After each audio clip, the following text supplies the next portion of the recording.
Whispers in the dark. They say you can hear your own name whispered on the wind if you stand alone at the old playground after dark, but most people in my town are too afraid to test the rumor. I wasn't. Tonight, dared by boredom and the kind of curiosity that hooks deep, I walked past the rusted fence, the moon catching on faded chains and the empty slide. It was supposed to be deserted, but as I stepped onto the mulch, the swings began to creak, slow and rhythmic, as if rocked by invisible hands. At first, I thought it was just the breeze, until I heard it, a giggle, soft and breathless, followed by a chorus of voices, each one calling my name. They sounded eerily familiar, echoing in a way that made my skin prickle. I squinted into the shadows and saw shapes, small and indistinct, flitting between the merry-go-round and the seesaw.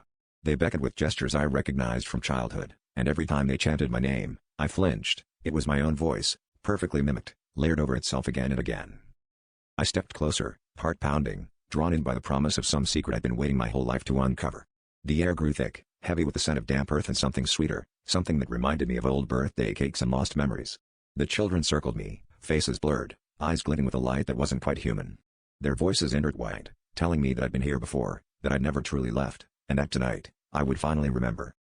As the circle tightened, I realized the truth. The shadowy children weren't strangers or ghosts, they were all versions of myself, split from every time I'd come to the playground alone and left a piece behind.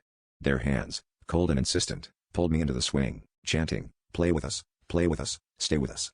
The last thing I saw before the world went dark was my own wide-eyed smile, multiplied a dozen times over, promising that no one ever leaves the playground alone.